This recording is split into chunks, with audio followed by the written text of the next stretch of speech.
the discussion a little later when our Q&A session begins.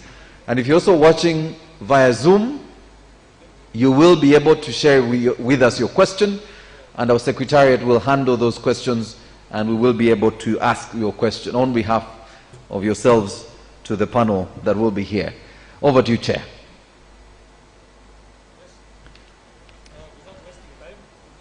Your microphone, Chair, so we can... The microphone? Yes. Press? Yes.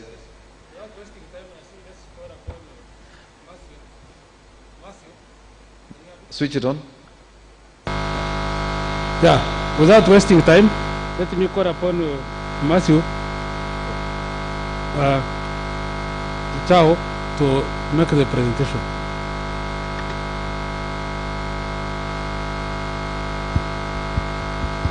Welcome.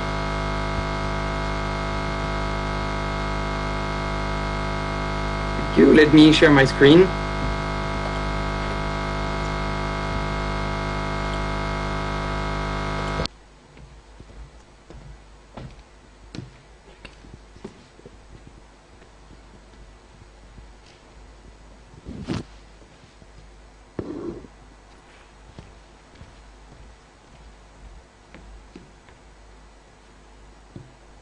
Okay, thank you. Let me start by saying that it is really a pleasure and an honor to present at the Economic Growth Forum this year. I imagine that the current circumstances have made the organization of the event quite challenging, but these circumstances also make the stakes for this forum and for designing effective policies for Uganda even higher. So for this presentation, I'll try to give a global perspective on the economic impact of COVID-19 and answer essentially two questions. The first is, what is the outlook for the global economy? And the second is, how might this recession lead to structural changes to the global economy, and potentially open new opportunities for developing countries?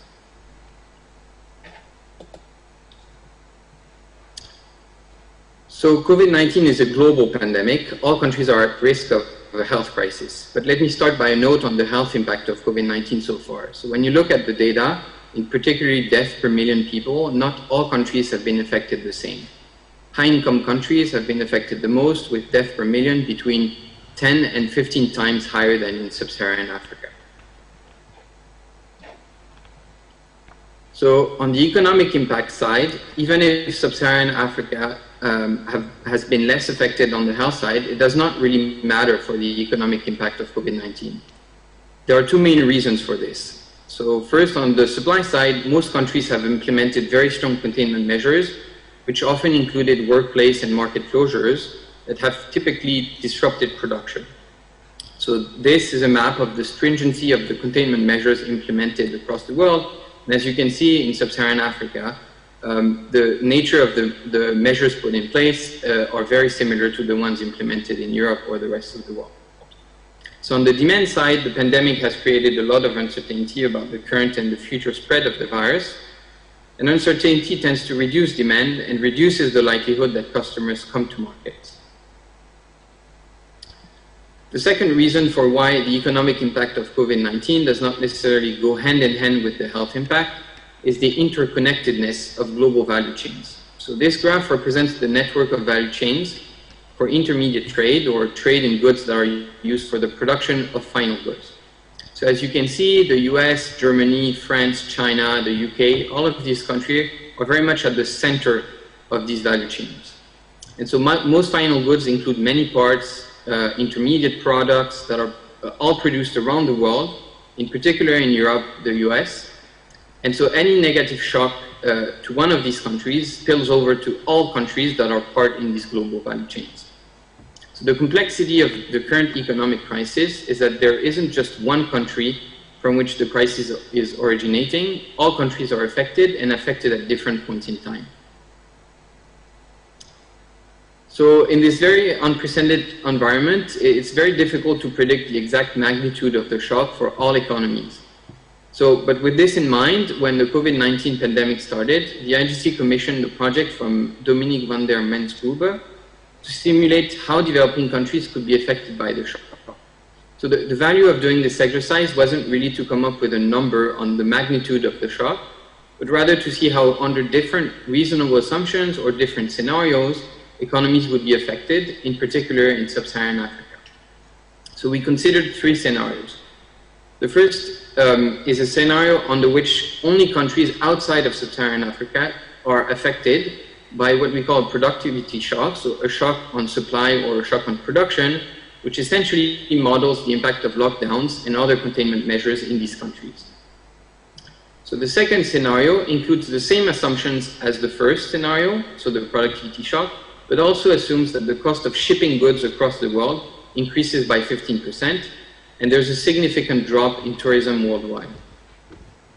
So the last scenario includes the previous 2, but now also assumes that the productivity shock hits sub-Saharan African countries. So all countries around the world now have this productivity shock.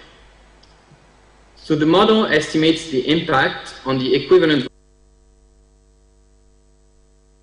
Doing so, instead of focusing on GDP, is that the crisis can lead to significant changes in prices that affect people's life, and even if consumption and production remain largely unchanged.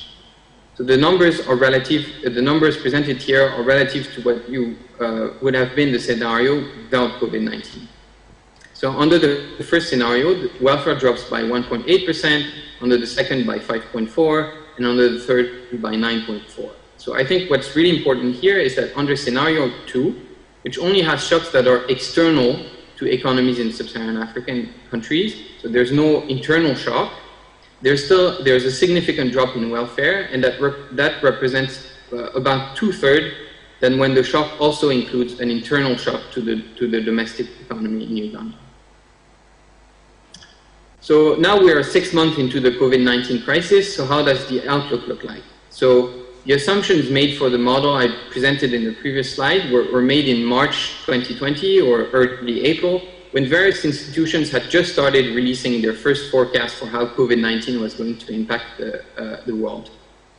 Well, it is difficult to translate directly a drop in productivity, which was the stimulating factor in the previous slide, but the outlook of the development banks, the Fed, the European Union, the IMF, that they have released for the year 2020 are generally very pessimistic. So given the evidence and the model presented previously, it is easy to see how the shocks, the magnitude of the shocks in Europe and the US will create significant negative spillovers to developing countries. So unfortunately, not many banks or institutions publish forecasts for sub-Saharan Africa, but the IMF predicts that growth across the continent should decrease by 3.2% this year. So we discussed so far how COVID-19 has created a shock on economies, but how does the economic recovery look like from there? So my key message here is that the economic impact is likely to last, and this is for several reasons. So first, on the supply side, the lockdowns and the containment measures have severely affected firms. So investment hasn't taken place for a couple of months. For large firms that rely on complex production processes, the fact that they were not able to produce for several months means that some knowledge and some habits in the production process were lost and need to be rebuilt. And given that sales have been very low for several months, many firms now lack liquidity.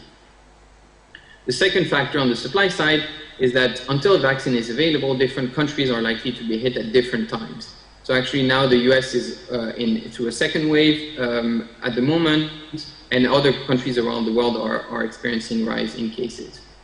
So given the interconnectedness that we discussed in the previous slides, this will likely create sort of constant or permanent disruptions to global supply chains erupting from different countries. So finally, the financial sector is now also impacted, and the 2008 crisis has showed how negative shocks to the financial sector can have long-lasting impact on the real economy. So on the demand side, several factors are also likely to depress activity. So the uncertainty that people experience to their future income, the fact that many have used their savings to consume during the lockdowns, and the fear of going to markets and getting infected there all contribute to reducing demand. So in fact, surveys from various sub-Saharan African countries done post-lockdown show sort of first-hand evidence of this. So the majority of firms are still experiencing reduced sales, and about half of them are still having troubles to supply or source inputs. Another worry is the risk of a jobless recovery. So large negative shocks to the economy typically have long and sustained impact on employment. So this graph shows how in the US, it took about 2 years for GDP to go back to its pre-crisis level, so it's the yellow line here, but it took almost 9 years for the unemployment rate to go back to its pre-crisis level. So in fact, there's already some evidence of this happening in sub-Saharan African countries. So these two graphs are from surveys done for non-food retailers in Nigeria. So the left-hand side graph shows total sales. So you can see that after the lockdown was eased, sales were slowly getting back to their pre-COVID-19 level, which is this dot here. But employment, which is now shown on the right-hand side, the number of hours worked per worker, essentially 1 month after the lockdown was eased, were still a quarter of what they were pre-COVID. So employment is growing back a lot more slowly than sales. So let me say just a few words about the global policy response. So countries have generally put in place a wide range of measures to respond to the economic crisis. So SME support, tax breaks and deferrals, new or extended social protection programs, and in sub-Saharan African countries, it is not an exception to this. So however, the magnitude of the support is much smaller in low-income countries. So another way to look at this is that on average, the magnitude of the support in high-income countries is like $1,000 per capita. In developing countries, it's usually about several dollars per capita. And the reason for this is simple.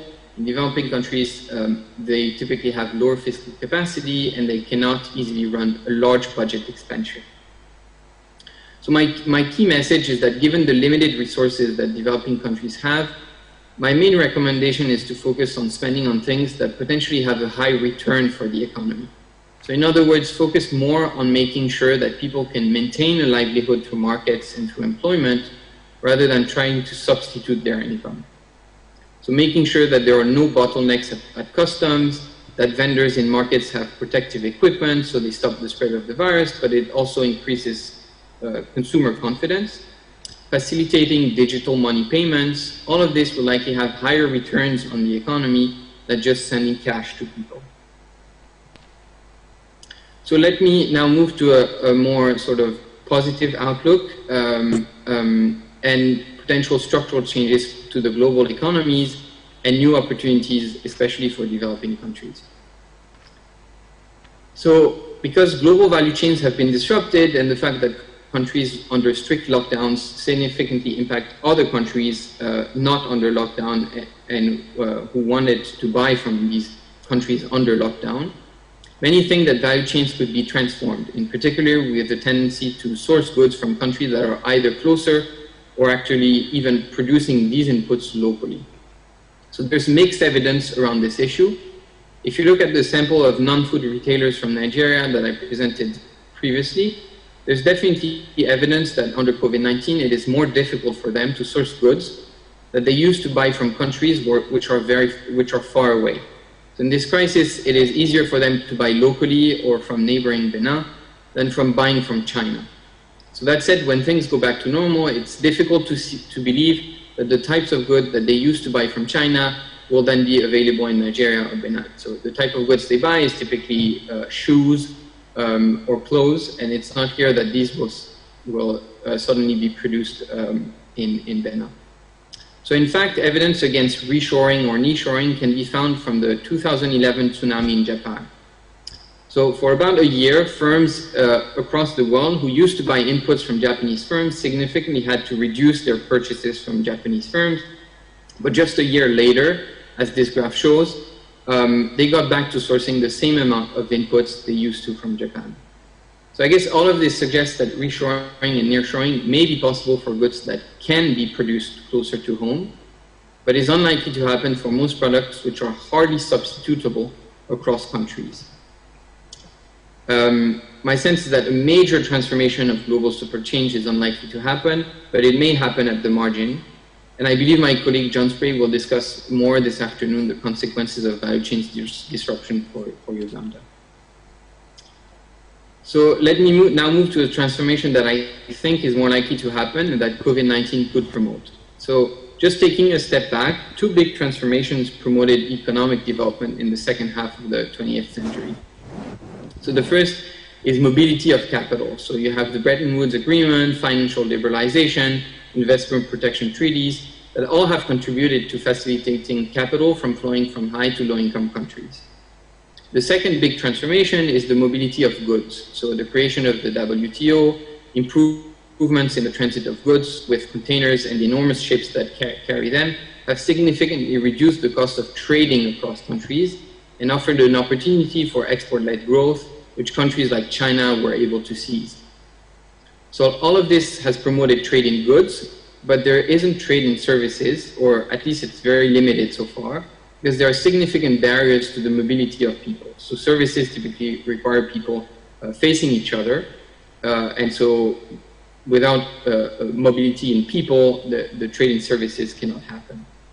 So I think Zoom and other video conference apps will facilitate telemigration for the delivery of remote services, essentially as I'm talking to you today, and that COVID-19 will likely promote this transformation. So the graph on the right-hand side shows the metrics of downloads of video conferencing apps in March 2020 when COVID-19 hit. So the number of monthly downloads was roughly 20 times higher than in previous months. And another statistics is that the daily meeting users, so people who join a meeting every day on Zoom, went from 10 million in December 2019 to 200 million in March 2020. So what does this Zoom-led services growth look like? So some entire services could be offshored, and this process was already at work before COVID-19. So if you think about customer services in India, it's a sector that's already grown substantially in the past decade. So my sense is that COVID-19 could accelerate another transformation, which is that within firms, some functions or job roles could be offshored. So pre-COVID-19, the presumption was that to work well together, teams had to see each other face to face and not through Zoom or Skype. And COVID-19 has, I think, changed a bit that perception. And some roles within teams could be done from another country. If you think about task-based or output-based work, where hourly checkpoints are not really necessary, like data entry, basic accounting, writing down contracts, are all things that you don't necessarily need to have an interaction on an hourly basis. So I think this could offer interesting opportunities for developing countries. However, a services-led growth could have also disadvantages.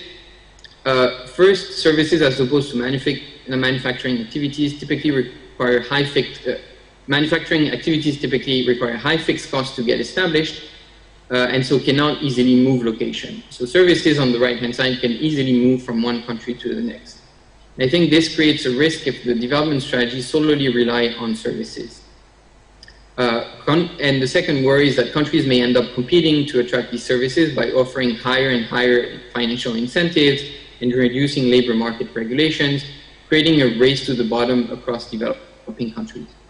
The second concern is that typically manufacturing activities, although there's kind of limited evidence for this, they create learning by doing, positive spillovers across firms, and this is why it's a powerful development strategy. But the legitimate question is whether the same effects exist in services, and the answer is probably not. So even with these flaws in mind, I still think services could be a potential growth strategy. And let me just explore for my last slide what could be done to leverage on this opportunity.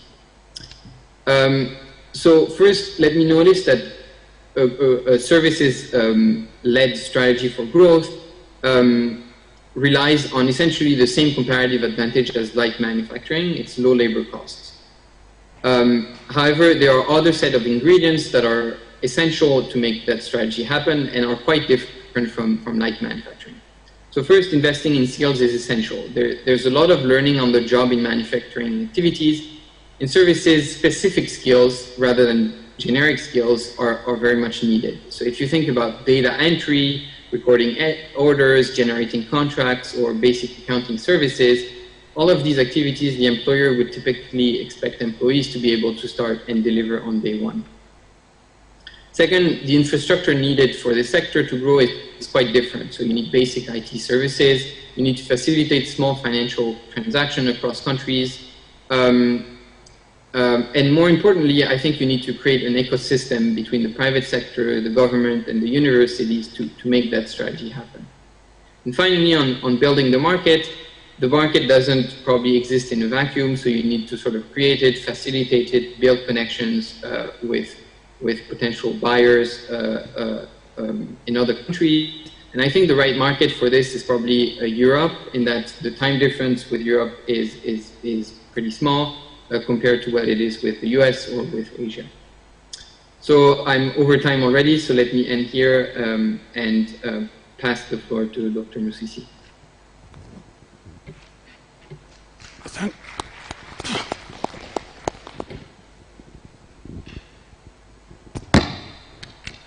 Thank you, Matthew. Can we immediately have Dr. Musisi to make his presentation?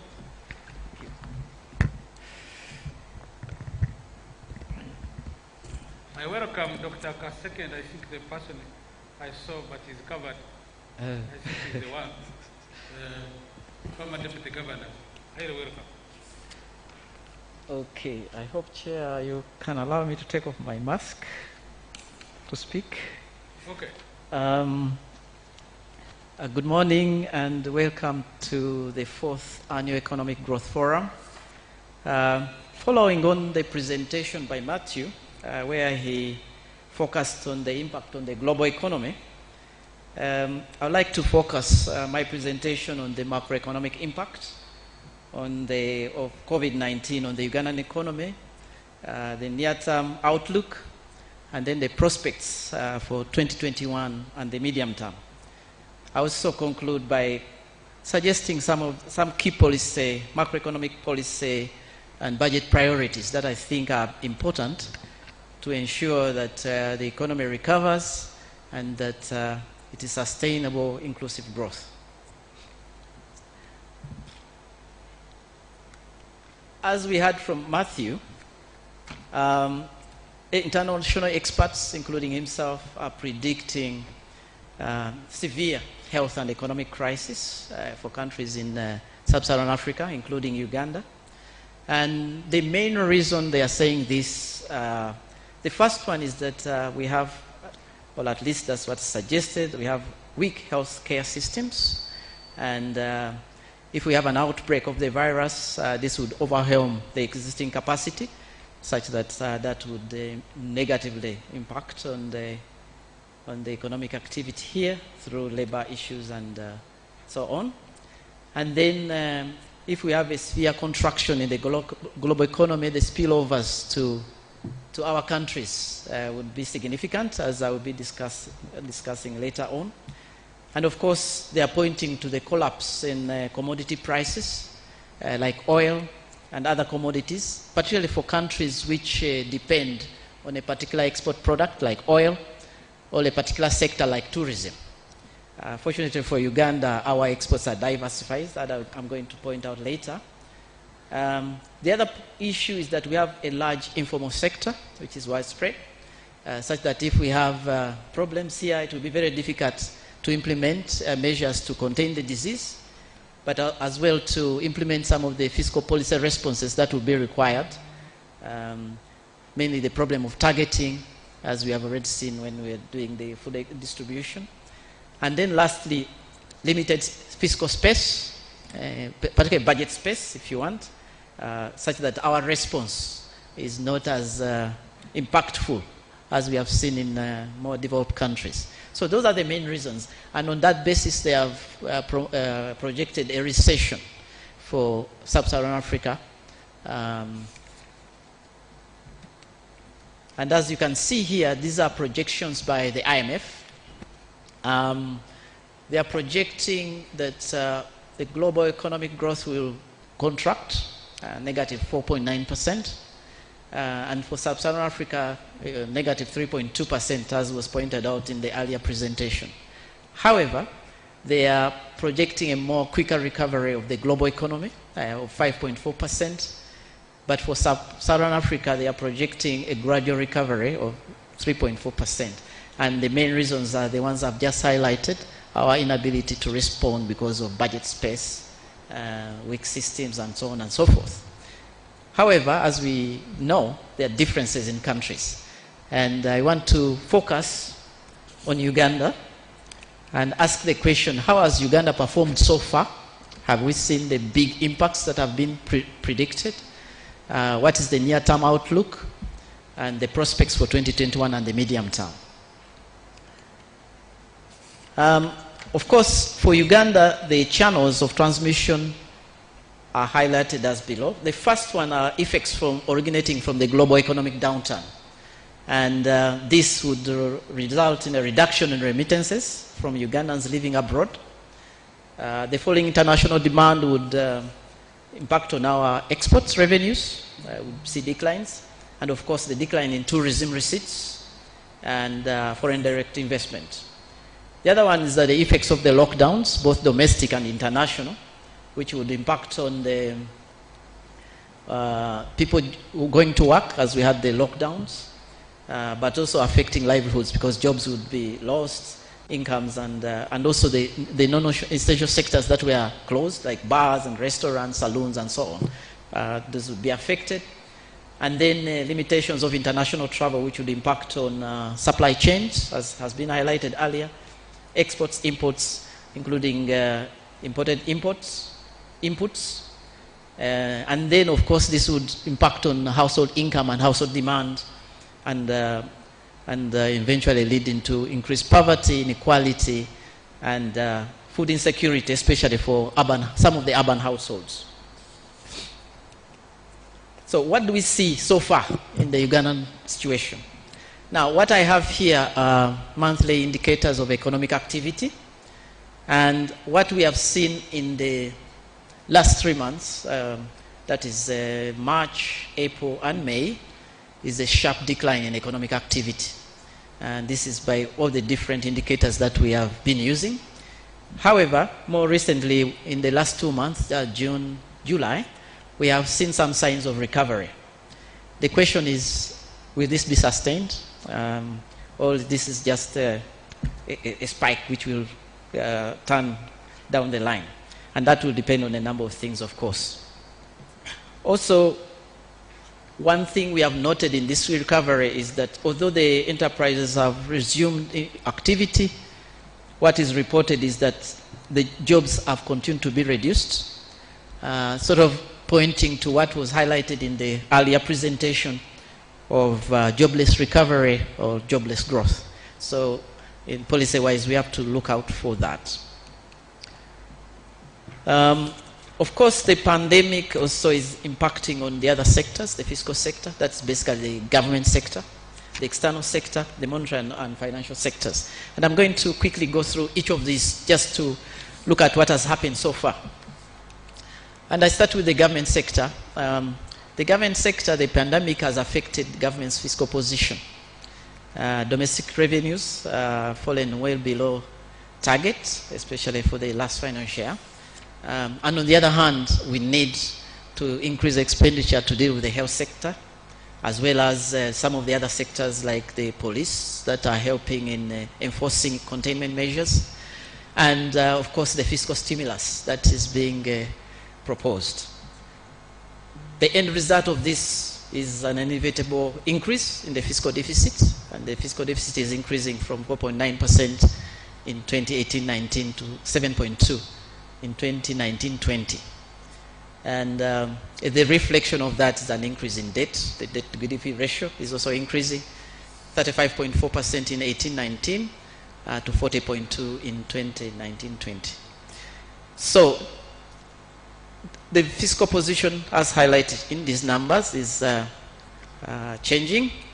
And I highlight here what has happened to revenues, particularly in the last 2 quarters of last financial year. The third quarter and the fourth quarter actually had major shortfalls in revenue.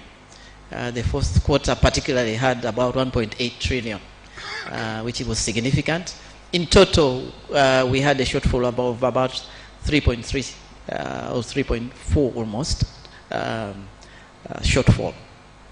We also had a shortfall in grants. This is money coming from development partners.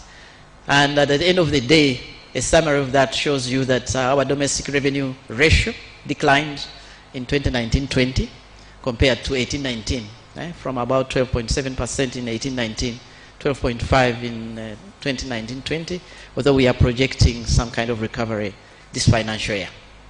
So the fiscal deficit is also projected to continue to rise, 4.9, 7.2, and 9.8.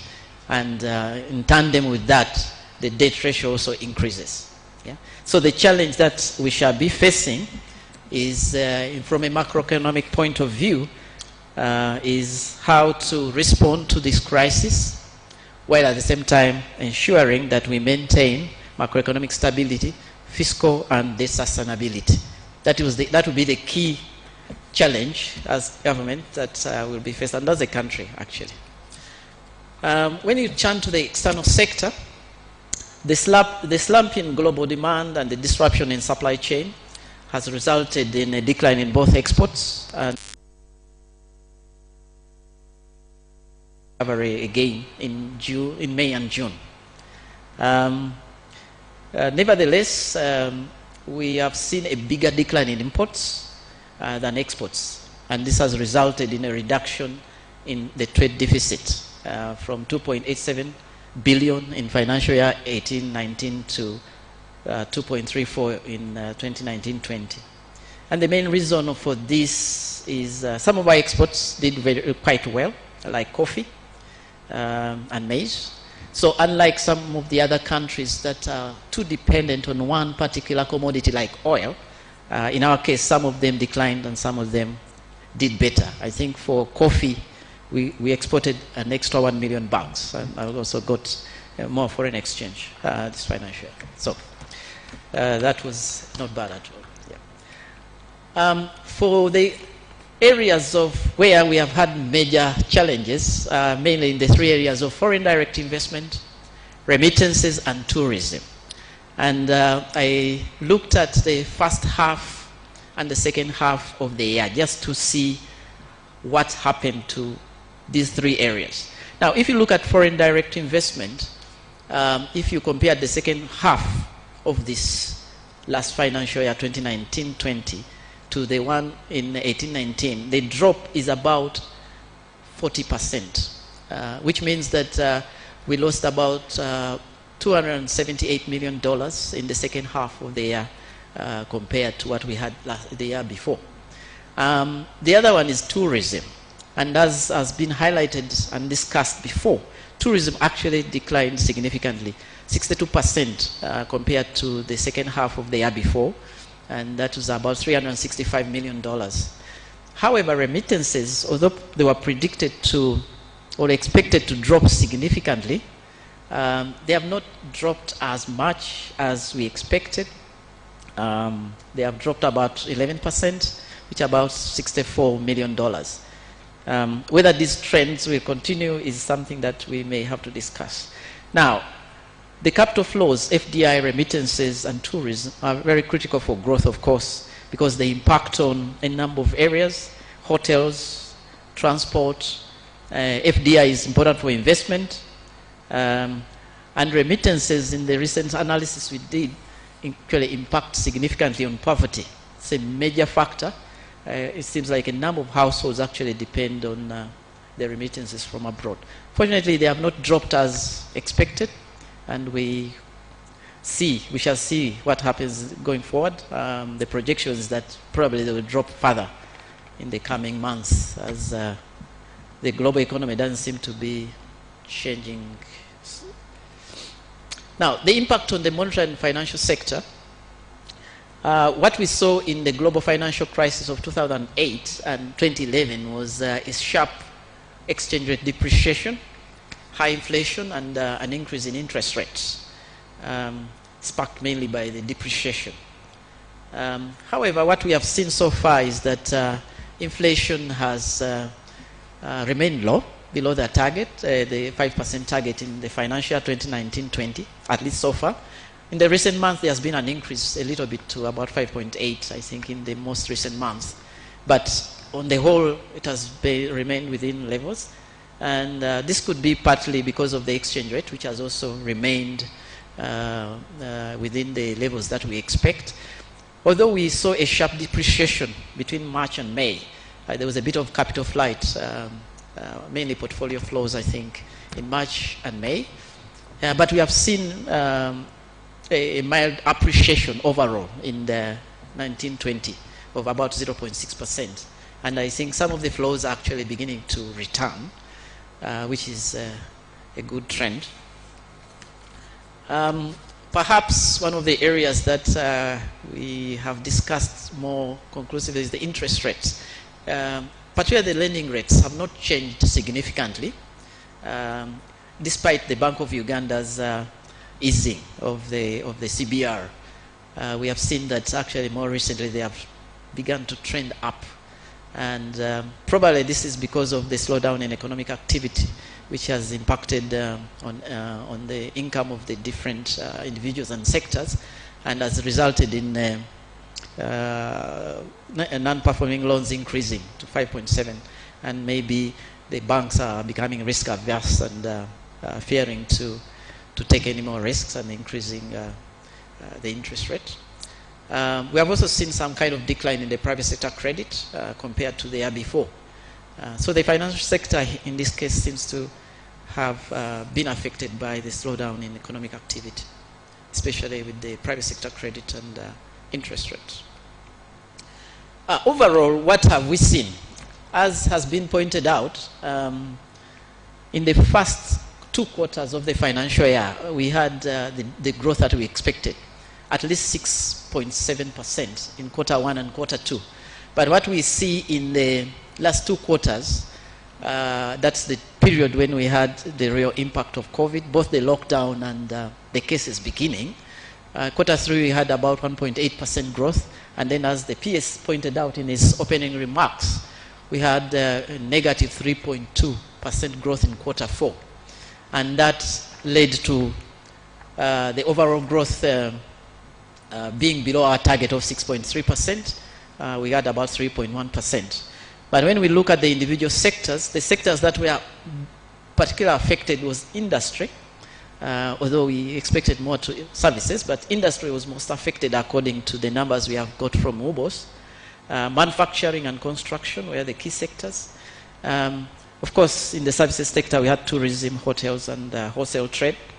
We also had some worry about the locust invasion and the heavy rains and floods that were in the first part of the year. But the impact of those seem to have been minimal. It seems like the main impact has been mainly in Q3 and Q4, where we had the lockdown and the COVID impact. So, the near-term outlook. As I pointed out, there are signs of recovery, but full recovery to potential growth is projected to be gradual. And there are a number of reasons. One of them is aggregate demand, which continues to be affected by income losses arising from the decline in exports, tourism receipts, and the job losses in the different sectors. As I pointed out, even though there has been some recovery, the job losses have continued, at least from the numbers we have. And this is because the firms want to reduce their costs, sort of to respond to the challenges they are facing in the economy. This is what in the area presentation they refers to the risk of jobless growth and recovery, jobless recovery. So that is a key challenge that we need to address. Foreign and domestic demand is only recovering slowly, particularly in the first half of this year. And then the size of the stimulus package. The PS will tell us how much that package is. If it is not as big as expected, then of course the recovery is going to be gradual, right? And what we see so far is pointing to the fact that the economy is going to grow slower, at a slower rate than we had projected earlier. We had expected this year to grow by about 6%, but we are projecting 3.1% with the information we have today, right? And we project to go back to the 6 to 7% in the medium term. And I'll be pointing out some of the policies that I think are required for us to be able to do that. Now, if you look at this outlook and what I've just said before on the previous slide, I think we are looking at a U-shaped recovery rather than a V-shaped. As you see that for 1920 and 2021, we are at 3%. And then we project that we shall go back to the NDP growth levels that are being projected, the 6 and 7%. So, however, even with those projections, some of the key assumptions we are making is that the COVID-19 outbreak we shall be able to contain and to not be as intense as we feared at the start. That's not widespread, and that we don't have a complete lockdown again in the next few months. We also assume that we are going to have a quicker global growth recovery, as is also being projected by the IMF and others. But also, of course, there is a challenge. We have seen that there are second waves in different countries in Europe, which means that this quicker global recovery could also be at risk. So that's another area of concern. We also project, or at least expect, that eventually, at least in the medium term, we should see restoration of the flows. In the short term, only the portfolio flows. But in the medium term, FDI remittances and tourism, of course. And the government monetary and fiscal stimulus package that is effective and big enough to bring back the growth levels we are talking about, and that we shall avoid falling into the distress. Yeah? Finally, the shocks that we have seen and still the threat, the locust invasion, the droughts that we have normally, that they are not severe as we have seen already. So some of the key macroeconomic level policy and budget priorities that we need to ensure are in place. The first one is, of course, we have to provide enough resources for the essential health expenditure to contain the spread of the virus. As I pointed out, if this became widespread, then everything in the economy will be at a risk. The fiscal and monetary policies to support both supply and demand sides of the economy, given the nature of the COVID-19. We have to do both on the fiscal and monetary. And then on the supply side, measures to limit economic losses, alleviate liquidity constraints of firms to ensure survival of the most affected sectors.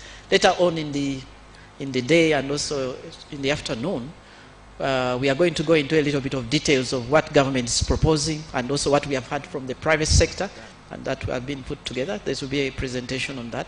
And then on the demand side, I think this is where it's very critical. We need to boost aggregate demand. Now, this is a very challenging area because with the private sector struggling, government needs to actually take the lead in boosting this. So far, the provisions for the vulnerable and payment of domestic carriers, but there are question marks about what's the size and what can we do actually to boost aggregate demand. At the same time, of course, we are having a limited fiscal space and budget space. So that is the challenge that the government has to handle. And then, of course, to return to potential growth, we need to make sure that we have provisions to support sectors with what I call here high fiscal multipliers, and those affected by the pandemic. Now, the large fiscal multipliers, at least from the work that has been done both for the NDP and other research work, shows that the large positive spillovers to the rest of the economy are particularly from agro-industry and agro-processing. Hence, the agricultural sector and related agro-industry will be critical. And then the most affected sectors, tourism, manufacturing, here I say education, and a few others. In terms of the medium-term prospects, the oil sector is critical, despite the fact that the prices are not as good. But this is a sector that needs to be focused on, at least in the medium term. we have to make sure that the final investment decision is taken and that the investments are not delayed any further. Of course, to have a bigger fiscal stimulus package, I think we need to continue mobilizing additional concessional financing from international financial institutions and other development partners. We could also explore debt relief opportunities if we are to have the impact that we are looking for. Reprioritization of the sector budgets to ensure as much alignment to the as possible to the National Development Plan, and then strict accountability for the stimulus interventions will be required to ensure the value for money and having maximum impact. In the medium term, we shall have to reverse, and this is very important, I think, we have to reverse the expansion in the fiscal deficit and the expansion in the public debt to ensure that fiscal sustainability and debt sustainability are maintained.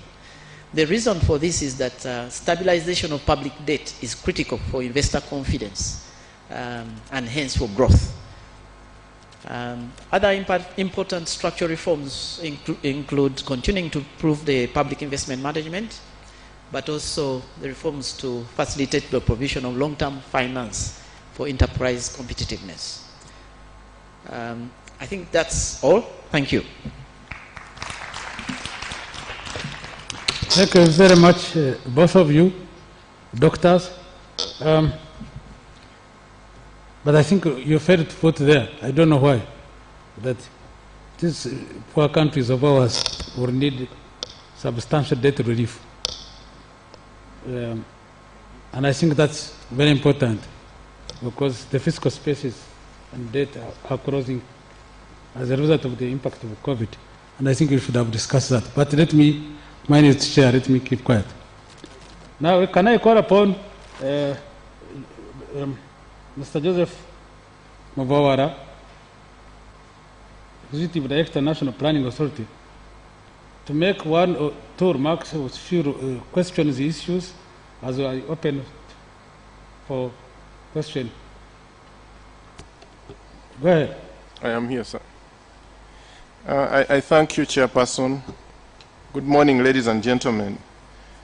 The two papers that we have received have been required to discuss, but this is not an academic exercise, so don't expect me to try to tear apart the papers. We are trying to see how we can go forward. So my approach in discussing will not be that of the academic side, of showing Dr. Musisi and Matthew that they have not done much.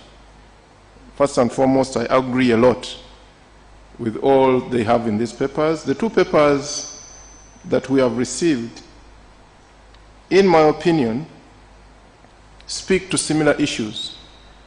However, from a different, slightly different perspective, and their conclusions are optimistic, which is a good thing. We have been warned not to be pessimistic. Unfortunately, most of us here are economists, and the way we present many times tends to be more pessimistic than optimistic. And since we are talking to each other here, I will also try to be as optimistic as possible. The presentations have all agreed that we have had devastating shock. That we all know, and we do not want to overemphasize the point. But two things come out from these presentations. One, that is high time countries like ours, Uganda, Inclusive, and other LDCs, really concentrate on the things that have helped us survive this pandemic. There are certain things that have worked for us that we need to work on better. And these are in the areas of food production. I don't know what would have happened during the lockdown if we were not producing. And it's likely that we will have very high production this season. The issue that comes out is how are you going to uptake this production? What kind of resources do we have for us to uptake this production? At the same time, how can we work with the private sector to use existing storage capacity, not to build new ones? to uptake this production, because we know that a lot of our people who have not been producing have produced. How do we keep them in that sector? Unfortunately, even our teachers have started producing. It is likely that they will not come back to classrooms. That's also another issue. Then the issue is, how do we deal with domestic manufacturing? For purposes of being economically correct, I will not use import substitution. How do we deal with domestic manufacturing in light of Dr. Msisi's indications in the presentation that our imports have gone down? I would like Dr. Msisi to be more clear on what has happened to intermediate imports, because those are more important to us here for production, whereas consumption is important. What has happened to intermediate imports, and how will that flow into the production within the country? And also linking that to Matthew's presentation, that these are highly unsubstitutable. It means we are going to continue importing them in the meanwhile, unless our manufacturing strategy has to do with whether we have raw materials that are produced, that have been importing, that can be produced here. Many people tend to confuse. As we're dealing with import substitution, we should take first those imports for goods we can produce here using our local materials, and not dealing with this matter so general as it is. Then the other issue that needs to come out very seriously is that now health is the elephant in the room right now. And we were discussing with colleagues this morning that health is now very sentimental. No one wants us to discuss what is happening in health, but it is taking a lot of our resources as a country. So the question we need to deal with is the efficiency and effectiveness of application of these resources. Right now, because people are so scared, they are using the scare for us to allocate resources to health without thinking carefully how it is being utilized. I think the issue going forward is, how do we look into health? And at the same time, how do we track the off-budget resources that are going into health? Don't we have duplications here and there? Can we seriously look at this area? Is it okay for us to start thinking that what we call the budget is just what is on the budget, and that people don't want to talk about off-budget? And yet, from my experience, I know as an accounting officer that a lot of our outputs are produced also through off-budget. And it's likely that if we don't have a system for checking this, that we could report what is produced on budget as off-budget, and vice versa. So this is a critical thing for health right now. And the other important thing we need to look at, Chair, is the issue of standards. We've done so well in democratizing health, but we've done so poorly in the quality of health. It then matters, I know that quality matters for growth, so is for infrastructure. And lastly, the other issue that we should look at, sir, is looking at the fiscal deficit as presented, going up, and debt going up. The assumption is that we are going to use debt as a source of financing for our deficit. If this is the assumption, and we're going on a very dangerous path,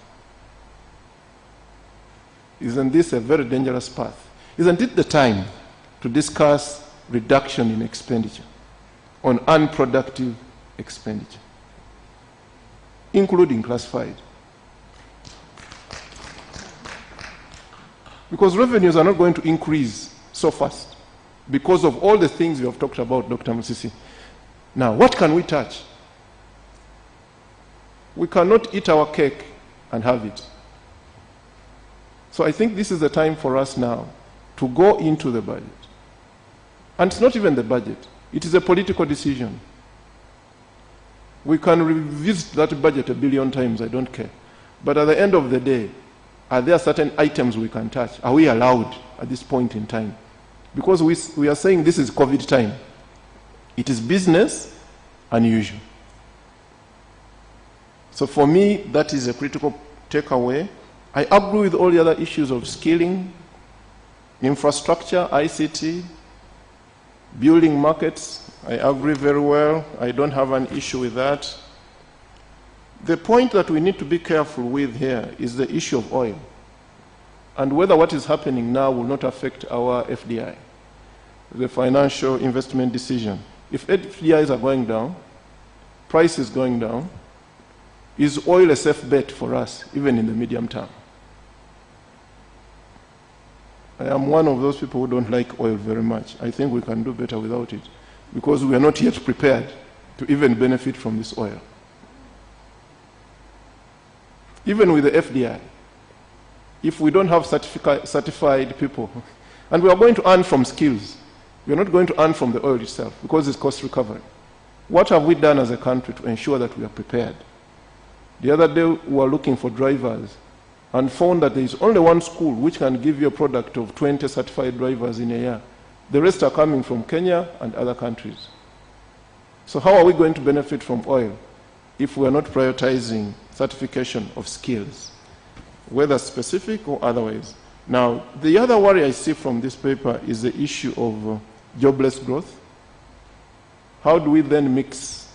If we are going to have jobless growth, what is going to happen to our income inequalities in the country? And when we are dealing with a stimulus, what kind of stimulus should we have? During the lockdown, we supplied food. It wasn't a very good idea for me. I would have preferred a cash transfer if it's well worked out. We avoid all these other things. How do we deal with the stimulus to get to the people? How big is this stimulus, given that we don't have enough resources? The PSST has put a lot of money in UDB. I can call it a lot because it's a lot for the first time. But how is UDB prepared on the side of business development? Aren't we likely to end up in the same youth livelihood issues? Does UDB have the capacity to appraise these projects and prepare them? The other day I saw they advertised. Was advert the right way to do the thing? So for me, I think COVID, and lastly, we're having death of COVID. They are not 30 yet. How many people are dying of malaria? Every day. How many women are dying during birth? What does that point to? An efficient health functioning system. Let the Minister of Health not hide just behind COVID. COVID will go. And then we're going to be very exposed because our referral systems are not operating. When I was young, I used to drive kilometers to have my tooth extracted. Now, I cannot. So I am done, and PSST have been within time. I was given 30 minutes, and that's it. The questions will come from other people. Oh, thank you for raising those issues for our discussion. I just only want to inform you, when Joseph Muvawara, that while elsewhere we are facing jobless recoveries, at the political front, if you are not aware, we are having job creation. Yes. For the and it is elderly. affecting the budget on a permanent basis. And I think that one needs to be noted. But I also think that as we open, the bit about now is that we are no longer in a mode of scare. 4 months ago, to discuss any of the subject was like taboo. The scientists, the health workers had taken a dictatorial route. That all of us were scared. Now, we are now on a path worldwide when we are sober and we can discuss these issues freely. For example, at least us, our work which we have done in finance, and thanks to our researchers and all of us, we do not think that another lockdowns have any sense. Because you lock down the people, they keep quiet, the disease goes down. As soon as you open, they behave exactly the same. And then it goes up. So the question is, when you have disrupted the economy for like on a long-term, on a medium-term basis, then you have not achieved anything. We think that now time has come to be innovative on health, how to manage the disease, rather innovative ways. And we have some few suggestions which we want to discuss, and if you can contribute to this. But I'm provoking you to make your comments. I'm not supposed to. Let me, at this stage, allow questions. Yes? Is the young man there? Introduce yourself.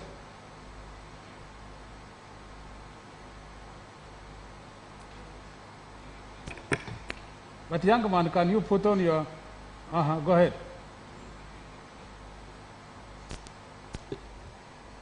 From the College of Business and Management Science.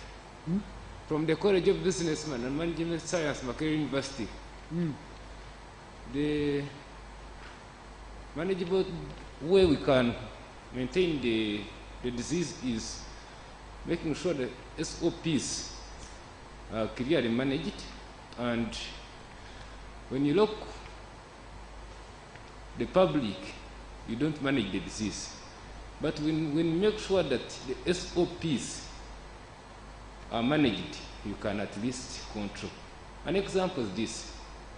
When you say social distance, you know Uganda is one of the populated countries. It's not much, but at least people have to engage. Did it manage when you opened? We are still there. You cannot say that business has to close and people go home. If you open, stay with people. Just make sure that we maintain SOPs and let people work. Okay. Next. Dr. Kasekende.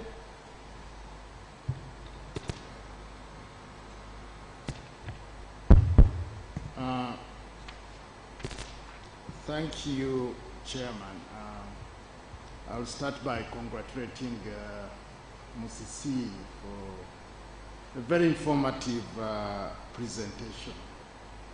But I wonder whether Musisi can also bring in some micro data. What you've done at this point is to share with us a lot of macro data. But if we are going to discuss policies and guide you on how to target the household sectors, I think we need more micro data. What has been the impact of lockdown on households, rural and urban? And I think there are some surveys that have already been done. With such information, I think we will be able to guide the ministry on how you target the most vulnerable and who are the vulnerable people. So that's number one. My second one is to do with the fiscal deficit. 18-19, we moved from 4.9% of GDP. We are now at, for 19-20, at 7.2, with a projection of 9.8, with minimal impact on inflation and also the exchange rate. And you have indicated that we still need to boost aggregate demand. So what is this message that you are trying to give to us? Is it that we should prepare for a number that is higher than 9.8? Because in 2021, we are likely to get 9.8. But you are saying we still need to boost aggregate demand in order to sustain the recovery that we have seen. So is the message that we should prepare ourselves for a higher number? And I listened to Mr. Muvawala very clearly saying that this may be the dangerous path. And I think one needs to come back to this issue. If moving from 4.9 to 7.2 has not yet resulted in very high inflation. Is that a dangerous path? I think that there are things that we need to unpack and understand. Yes, thank you. Thank you very much. I thought that this program was arranged by the way we had arranged it, that the micros are going to be discussed in the next sessions, but maybe I'm wrong. But you are correct to raise it. Mama Secretary. Thank you, Chair. First of all, I'm happy to be here, and I'm most happy for the fact that now we can talk about COVID without fear of being imprisoned. Some of us really did not like the way COVID was Come near. Some of us did not like the way COVID was ring-fenced and made a health issue. Maybe because I'm a grandmother. Because to me, health was a system which has come to stay with us. So I'm glad that finally we can talk about it. I'll start with the unexpected. One of the things Mr. Msisi talked about was the close of bars. And I'm one of those advocating for the quick opening of bars. Not because I drink, but the effect of closing bars. You know, did anybody ask us who go to bars why we go there? Is anybody thinking about these suicides which are going on?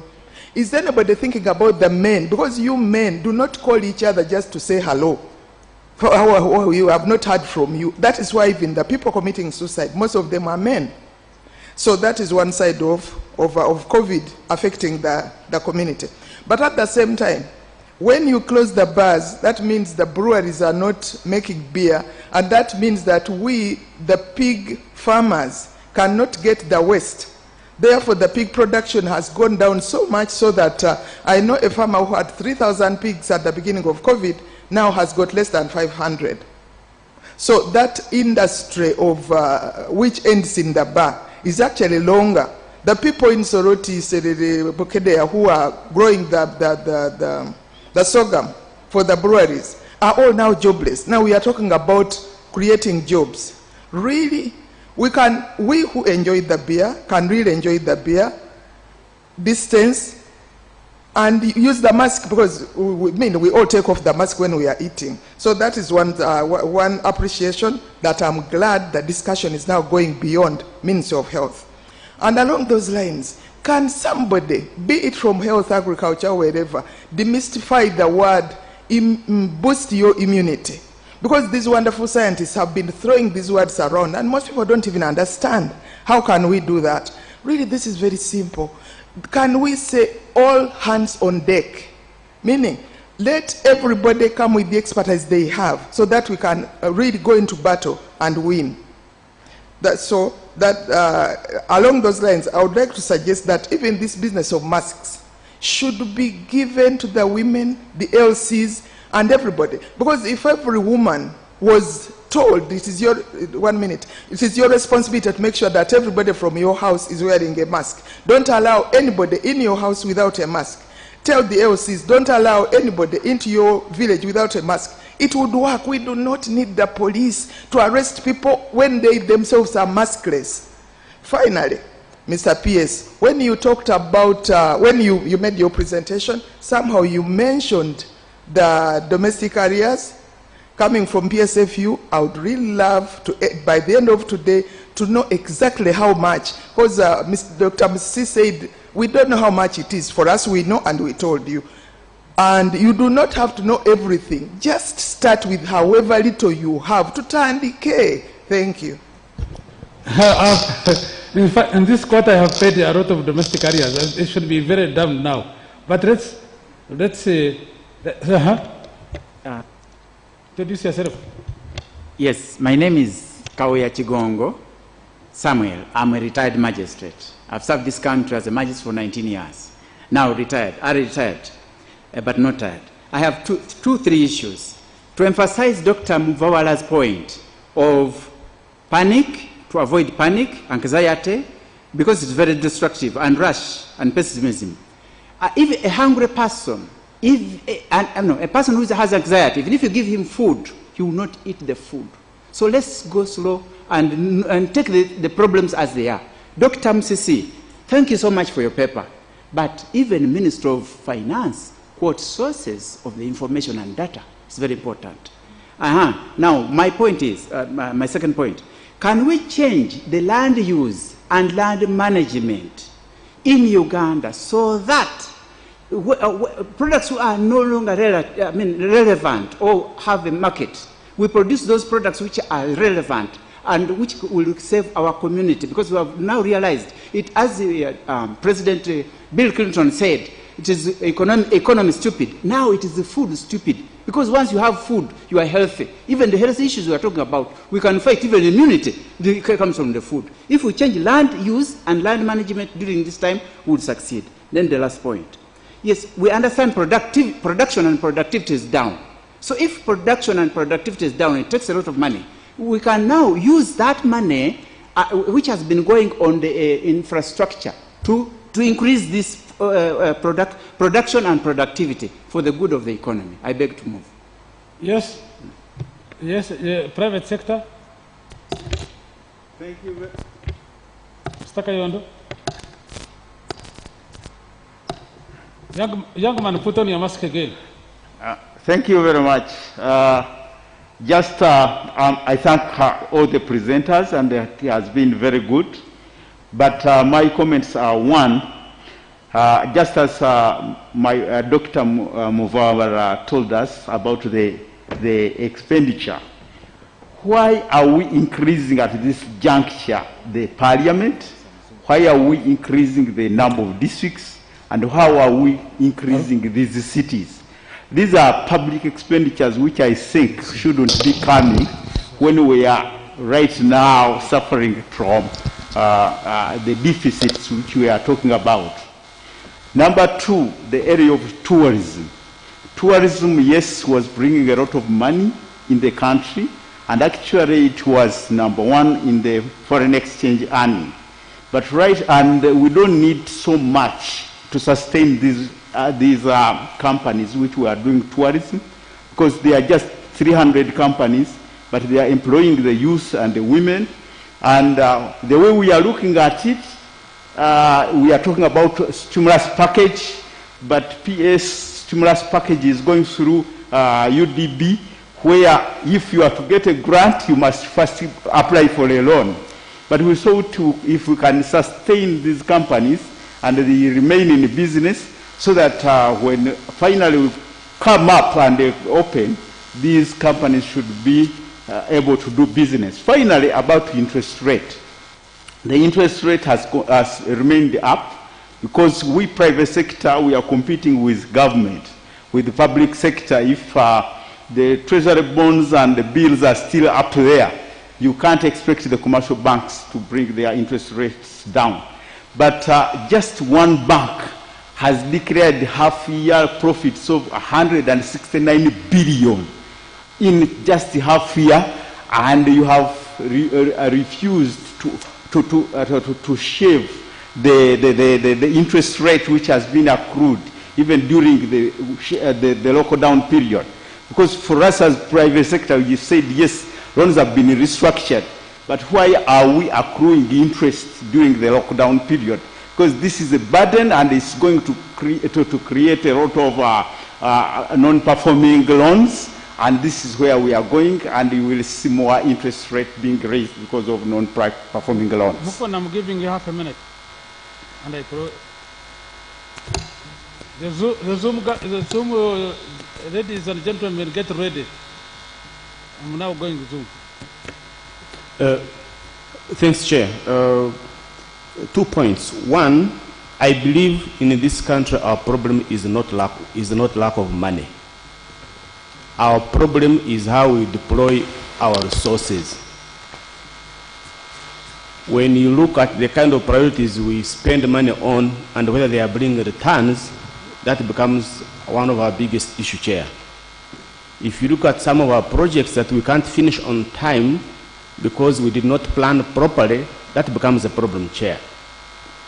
Therefore, as we plan for recovery, let us also plan on how we can increase effectiveness and efficiency in public investment management. Lastly, Chair,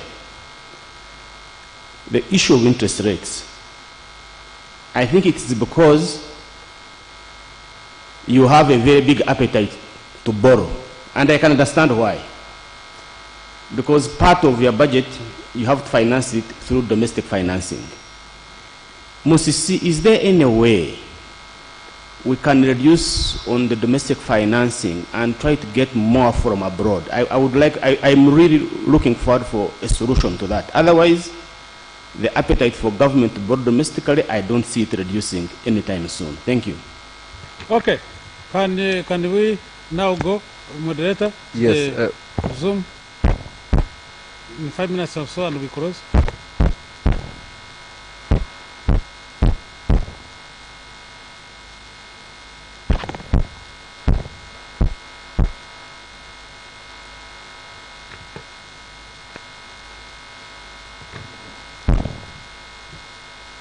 Mike.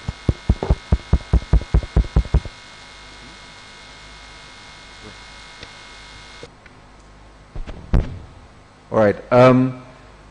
Chair, there were 3 questions from Zoom. They should have been many, but we've only captured 3. Allow me for now, because we really have run out of time for the feedback from our panelists, to just take 2. One is from Emmanuel Chitamirike from the Public Policy Institute to Musisi. Uganda's policy shift is to support big manufacturers with affordable credit to engage in import substitution with financing from UDB. How do the benefits of this policy shift trickle down to the SMEs that employ up to 60% of Ugandans? And a question from John Warakira to Teach Out, who says, in relation to the building markets, why don't we also focus on African markets, especially promoting the African Continental Free Trade Area? So 2 questions, one for Musisi and one for Teach Out. So, Musisi, can you go on and conclude? Answer the questions and then conclude. And then we hear Matthew. Okay. I think I will start with the Zoom question. For the manufacturing, the big manufacturing and the small enterprises, as we see in the afternoon in the presentation, this has been noted, and we are proposing a special liquidity fund for small and medium enterprises. But this is something that will be extensively discussed in the afternoon, or I think in the next session. There were a few questions about the free trade area. I didn't get that one clearly. It is Matthew's question, don't worry. Oh, Matthew, yes. Okay.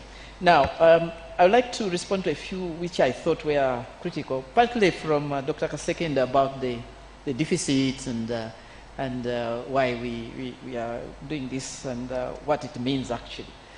One of the challenges, as I pointed out in my presentation, is that at the moment the private sector is struggling, and on the other hand the government needs to actually boost aggregate demand. In fact, one of the key risks that I see in the recovery is if actually aggregate demand is not boosted. As I pointed out, the recovery at the moment is not instigating new jobs. In fact, the firms are increasing to cut down jobs, which means that incomes are falling, or actually some they don't have any income. So aggregate demand is going to be a key challenge. The government so far has boosted the supply side, providing funds for manufacturing and enterprises. But on the side of aggregate demand, that's where we have a challenge. So the fiscal response actually explains a bit of the increase in the fiscal deficit, and also the health response. So the question is, do you ignore this? Of course, there are a few points that I raise about some of the expenditures like Parliament and so on, which is clear, but at the same time we have these other important areas that we need to invest in and make sure that the supply side is boosted by the demand side. My proposal in the policy recommendations is that in the medium term we have to actually cut back this deficit back to the levels that we want it to be at the East African level of about 3%. But this will be done in a two-pronged way. One will be to boost domestic revenues that is through domestic revenue mobilization, but at the same time looking at the expenditure side. And as you know, the ministry in the last few weeks has been working hard on looking at the whole budget and seeing the areas that can be cut back. And in fact, some areas have been cut back. But in my opinion, this is not the time to actually curtail government expenditure to a great extent, because then we wouldn't be able to boost aggregate demand. There are a few points about source of data and where is it from and all that. Most of the numbers are really coming from the Ministry of Finance itself and the Bank of Uganda. So that's why probably we didn't put the sources, but basically it's a government sources, mainly from the Ministry of Finance. Most of the numbers that are raised. And I think the PS responded to the micro focus. We are going to have that in the afternoon and in the next session. Yeah, I think that's what I could respond to. Matthew? Thanks. So let me also start first with the Zoom question. So on builder markets, I do agree that Africa is also a big market potential in terms of services for Uganda. But I think the type of services for which Uganda has a comparative advantage in East Africa is probably very different from the type of services Uganda has a comparative advantage in with respect to Europe. In the first instance, it's more about Uganda being central in the East African region, whereas for Europe, it's more about tasks or job roles that could easily be done in another country, like accounting or contracting or all these activities. So I think both markets have huge potential, but the type of activities are quite different. Then just let me go over just two other points. So a couple of people mentioned spending efficiency and really thinking about sort of doing a line-by-line exercise of where the government spends its money and whether this has the highest potential to support the recovery. I obviously don't know much about the budget in Uganda, so I'm not going to go into that. But I do agree with Dr. Musisi that now is really the time to think about what expenses really boost aggregate demand and what expenses really generate a fiscal multiplier, or what expenses really are going to promote the economic recovery. And so a final point on health. So obviously I'm not a health expert, and so I don't want to give advice on how to manage the health crisis from COVID. But I do want to kind of rebound on what Joseph Muvawala said earlier on let's not forget the other health challenges. The AGC commissioned a few months ago a survey of community health workers in rural Uganda, and the number one reason why community health workers are called for is malaria, and the second one is under 5 child pneumonia. And so we know that children are less affected by COVID, but there are still underlying health conditions that are affecting people a lot more than COVID in these places, and so let's not forget about these when we address COVID. Thank you.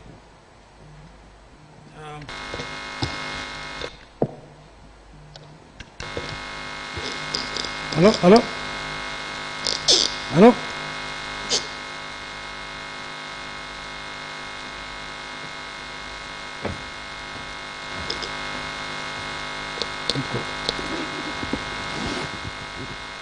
Hello? Hello? Okay. Yeah, I want to thank the presenters. I want to thank all of you who have contributed. I want to thank everybody, especially those who came on time. But when you are working on Zoom, you must keep time. And I want to warn Ugandans. Now, time for coming late or working late is over. It must be on time. We are off by about 6 minutes or so, 5 minutes. So I propose that we come back here. Instead of 11, we come back we are all here to start the next session, which will be chaired by Dr. Kasekende at 11:05. Break. Coffee break. Thank you. Thank you very much, Chair. As you've heard, there's a coffee break. Our coffee is being served in the next floor at the foyer. Again, we are requesting keep your masks on. Ensure that you're not more than 4 people around that table. We will be ensuring there's social distancing at the serving area. And please sanitize as much as you can when you leave and when you come back. And when you return, we will ensure that your area is sanitized again. And we will ensure that the spacing is still the way it was. And we are requesting that we don't move our seats, please. So our coffee break is exactly 10 minutes. We'll be here starting the next session at exactly 5 minutes after 11. Thank you very much.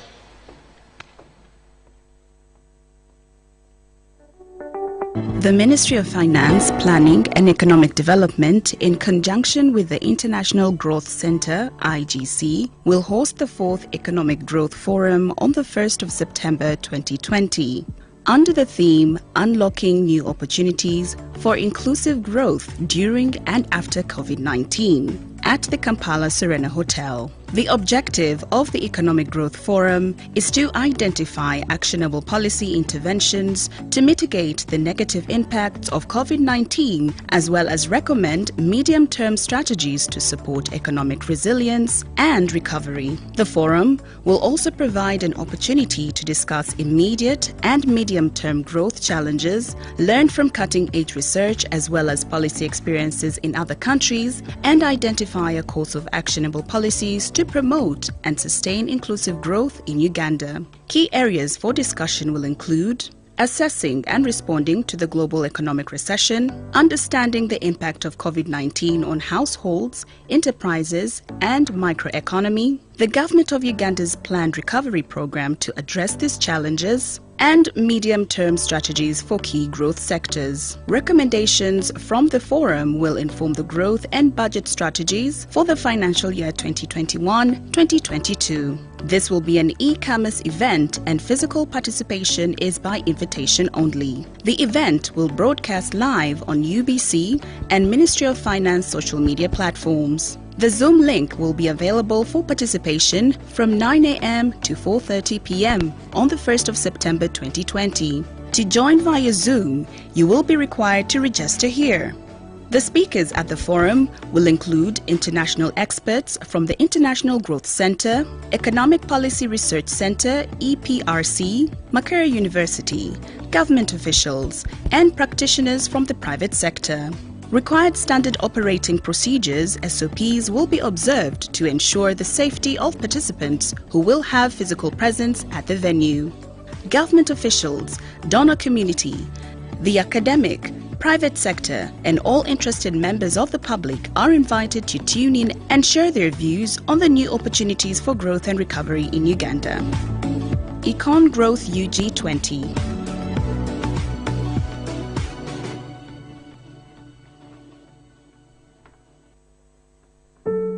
The Ministry of Health informs the general public that we have registered some deaths in Uganda due to COVID-19. This is a reminder that COVID-19 is real, deadly, and we are all at risk. Let us be more vigilant to prevent the further spread of the disease in our communities. As responsible citizens, ensure that you regularly wash your hands with soap and running water, or use an alcohol-based hand sanitizer. Properly wear a face mask covering your mouth, nose and chin while in public. Maintain a social distance of at least 2 meters between yourself and another person. Avoid anyone with a cold or flu-like symptoms. Cover your nose and mouth when sneezing and coughing. Avoid touching your eyes, nose and mouth with unwashed hands.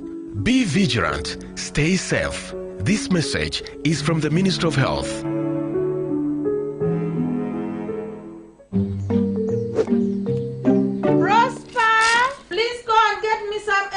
From the shop.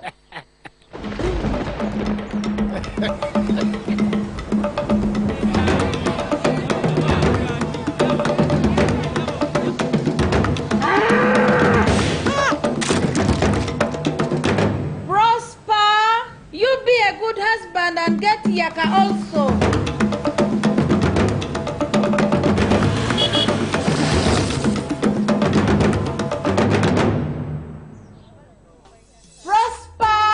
some money on MTN Momo and dial *165# or use the My MTN app to pay for airtime and more when you need it. Stay safe with MTN Momo.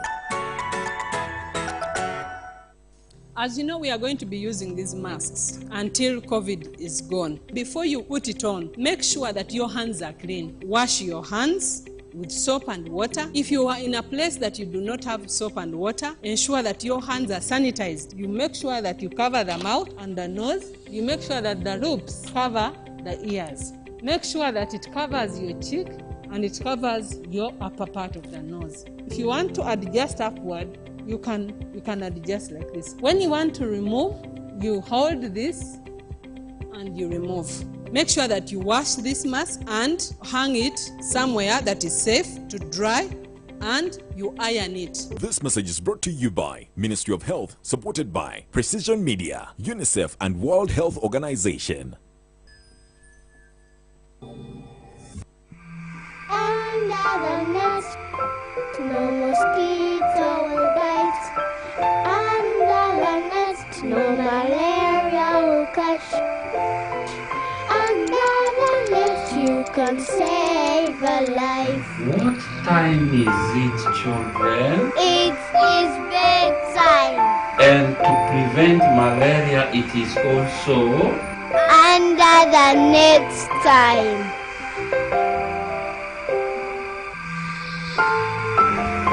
Uganda, together let us chase malaria to zero. Sleep under the net every night. Keeping malaria-free is your personal responsibility, and zero malaria starts with you and me. This message is brought to you by the Ministry of Health. You can save a life. Uganda! Let's welcome the Pioneer Exception Awards 2020, the only awards of service that recognize and appreciate unsung heroes that have lived selflessly, given generously, impacted Uganda enormously, and left footprints in education, healthcare, environment protection, student research, socio-economic transformation, aid, development, public safety, peace, security, and service delivery in all its various forms. Award categories like Teacher of the Year, Physician of the Year, Environment Protection Award, Servant of the Year, Special Award, Personality of the Year, Woman of the Decade Award, Man of the Decade Award, Visionary Award, Lifetime Achievement Award, and the Peace Prize. Presented by Exceptional Diverse Women Foundation. Come this November 2020 at Kampala Serena Hotel. For inquiries, call 256-752-071-543 or 256-782-071-543. Thank you for serving Uganda.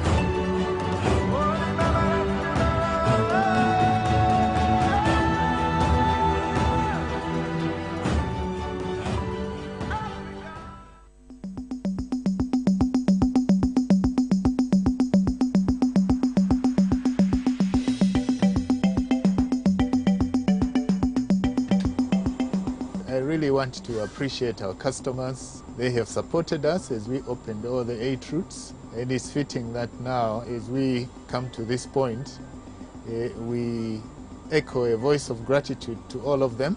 We had a good run for the past 6-7 months. Unfortunately, because of the pandemic, we are grounded on the 22nd of March. We had to ground all of our airplanes. And when you ground aircraft, storage maintenance is required so that when you are required to return the aircraft into service again, the aircraft would not have deteriorated due to non-usage, due to weather and things like that. Every 7 days, we open up the aircraft, run the engines, do system checks to make sure that everything is operational. If there is any defect, it's cleared, ready for return of the aircraft to service when time comes. There are new measures that we are going to take when we start to fly. And First of all, there will be standards of health, which means disinfecting the aircraft before it flies and after it comes back. Before every flight, we are supposed to do sanitization, and our pilots, both our pilots and flight attendants and everybody who works around it, they have got to have protective equipment. We are looking forward to expanding the network to include the additional 10 routes we are targeting for the regional operation.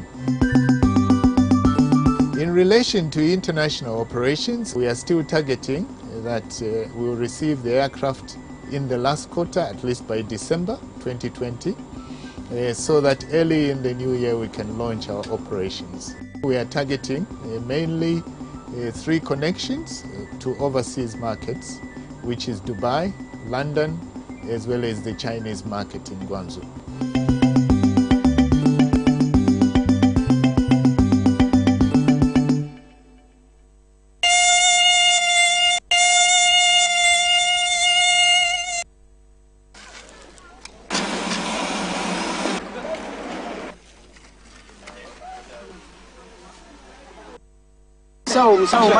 naye musajja gwe obadde ontomedde n'okuntomera laba toyambadde nakwambala helmet ogikutte bukwasi mu ngalo kino kijjeeko ojambale bulijjo mbagamba prevention okwetangira kisinga okuwonyezebwa kati bw'ogwana oyasa omutwe kale nkusonyiye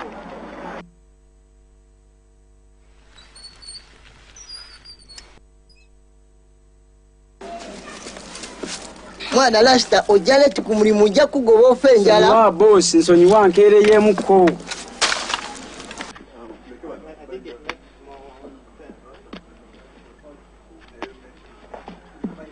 mbanyumiza ki omanyi mbadde ntomedde Nansi Musawo kagaali kange Nansi Musawo ogamba ono atusomesa ebya prevention is better than cure oyo owa prevention naye ansonyiye akusonyiye kirungi musirike kola eya under the net mukawulira akalangako akatimba k'ensiri makayo ku TV agamba kano akalango k'obutimba bw'ensiri ak'obwereere nze akatimba sikeetaaga lwaki tokeetaaga nze sikeetaaga ndi musajja w'amaanyi lwaki kubanga nzija wano mu mirimu gyange ne nsitulasitulamu mu buloko omusujja ne gugenda omusujja gujja kutta bakuziike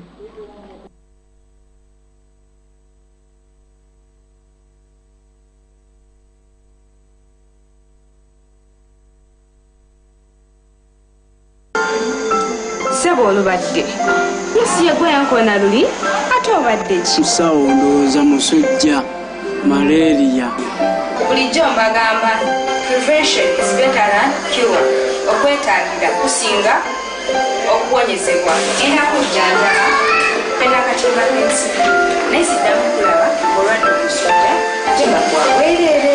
Fellow Ugandans, malaria kills. Therefore, I request you to do 3 things. Prevention, prevention, prevention. Destroy stagnant water points, slash geo compounds, spray pesticide, and more so, sleep under a mosquito net every night. Munda Uganda, keeping malaria free is your personal responsibility. And zero malaria starts with you and me. This message is brought to you by the Ministry of Health. You can save a life.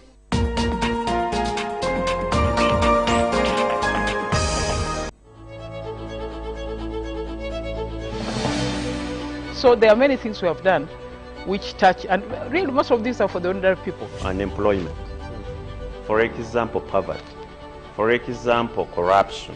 Those are the tangible kind of things people would want Parliament to address. I do not see a member of Parliament getting involved in corruption unless you're talking about Parliament as an institution. Who should we hold accountable for that? I think that a member should be able to see what is in the public interest in this issue.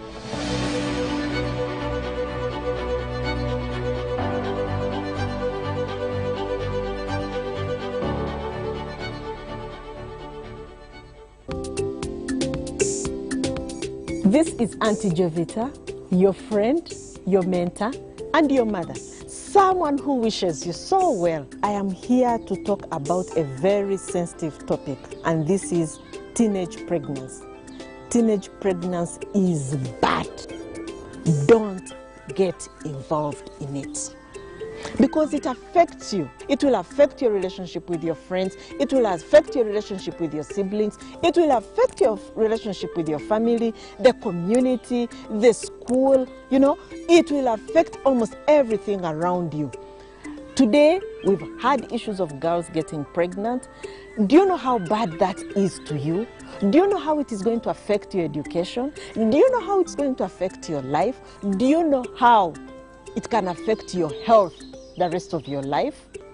Because your body is not yet ready to have a pregnancy, to carry a baby. And here you are, so many complications, and there's always a financial constraint in it, because someone has to take care of you, someone has to make sure that you're getting all the support you need, which you could have done when you get pregnant, when you're mature, and you have your job, and you have someone responsible you can put up there and say, please, this is who he is, and we can work on it and look after our baby. But here, you are leaning on your family, which is not good. Stay safe and avoid teenage pregnancy.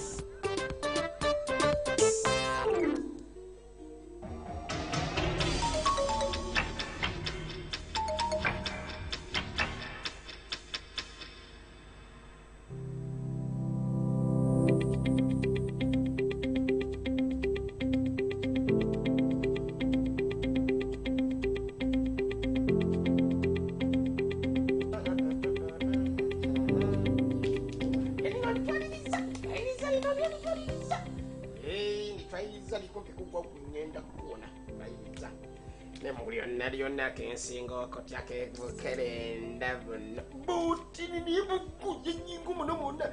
Java Sibuki and you Bangama Mira Mira come.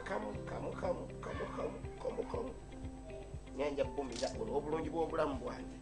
Never Ramcha. Waloja. No minute Dagarino. Eh, so good. Inda. I come. I can't do.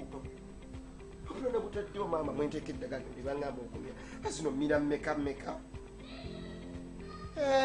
nina mira satu lino yeri no mira satu era twakagwana ngamba kani emu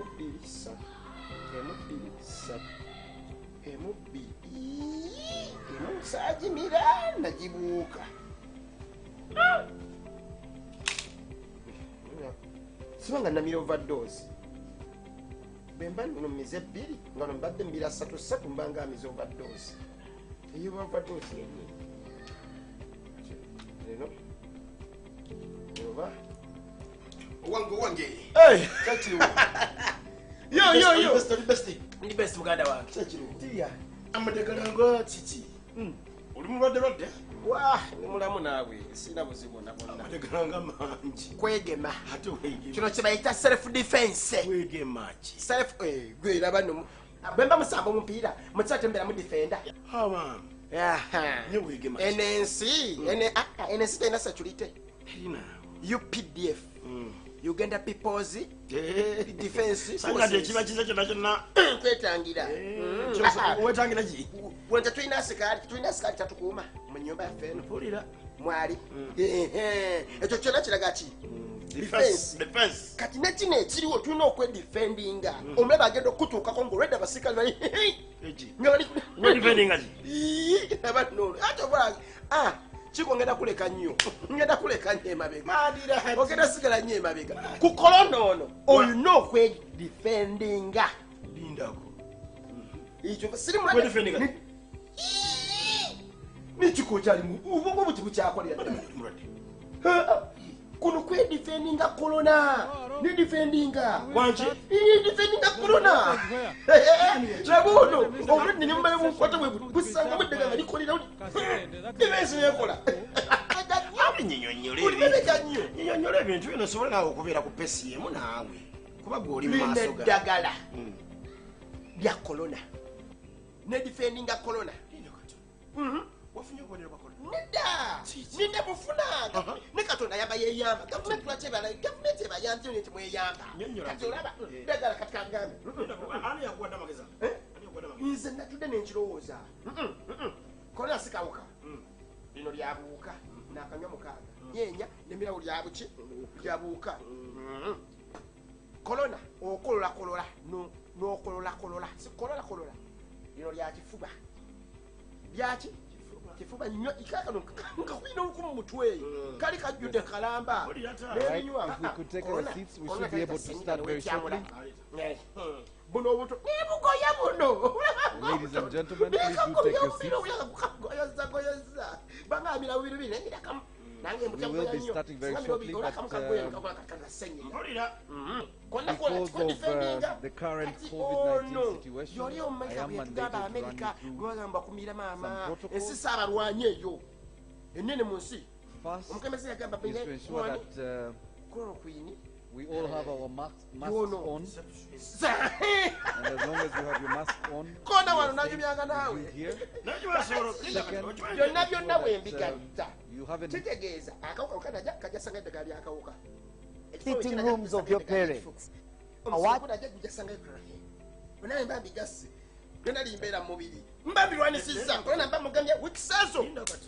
You're most welcome.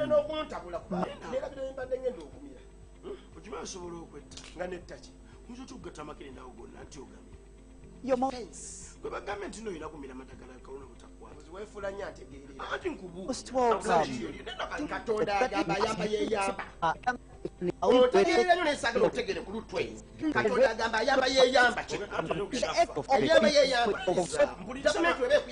Doing your calculations for so what you're going to do mean the rate of the part of increasing the temperature of the reactor. It could be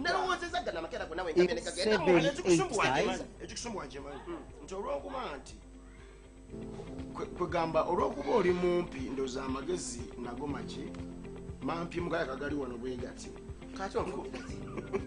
nkubuulira muganda wange corona aba ne kyemaita symptoms obubonero obulaga nti omulina wawulidde mu kumusujja wawulidde mu kusenyiga kyova mbadde mbigema indako wabiwuliddemu sinabiwulira naye ngema bigema kakati labaye kyetulaba nti batugamba ku TV buli lukya social distancing twewa akabanga twambale masiki bwe tugenda mu bantu ositegeera gavumenti ekitugamba ministry ekitugamba buli kaseera n'omukulembeze akitugamba buli kaseera ate bwowulira obubonero nga buzze ate sigenda mu ddwaliro bakkebere ate embeera bweba enyiigidde nnyo tebalina kukukwatako abaawaka wabula abasawo balina kujja ne bakunona ne bakutula ne bakwejjanjabira naabikunnyonnyola kutuusaawo jjugira corona bwakwata buli lwokwatakwata awantu ne weekwata mu soft buds ze bagamba ng'amaaso nnyindo kamwa ofune obulwadde obwo kati gwe buŋŋamba nti eddagala lino olimize nti self defense corona ajja kujja bw'anaasangayo eri omusajja anaasangayo eri ate anaasangayo eri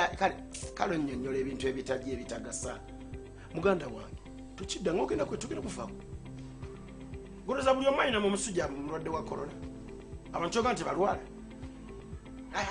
buli muntu anaafa tunagamba nti yafudde corona kyoga nti bakyafa abana wetuzalaba ne babagema babalwadde babene bamukenge mbadde negema eyo nsobi gyokola eyo nsobi okumira amakerenda nga tomaze kwebuuza ku musawo ojja kunfaako gwe ojja kunfaako kandina omira amekameka kati gontabudde wano bambadde mira wakamira ameka jo wamize namize neoli wamize namize mbadde mira kana kamena kungasa tumira ng'ogagattika ngagagattika yambala empale empanvu lwaki nkutwaleko mu ddwaliro then bwetuba mu ddwaliro bakebera abasawo babiki oba olina obulwadde bwe tumala tugende ebutandika lwaki ati n'omutwe guyinza oba tegukola. Oh my God. The Ministry of Health and the World Health Organization highly discourage self-prescription of drugs. Because look at this young man. Without any symptoms of the virus, he's taking medication in hopes of somehow preventing the virus. This can cause a lot of health complications, including death. There's no cure or prophylaxis for the virus as yet. The Ministry of Health and the World Health Organization are working around the clock to find the vaccine. For more information about COVID-19, please call 919 or 0800 100 066, 0800 203 033, and for WhatsApp 0770 818 139.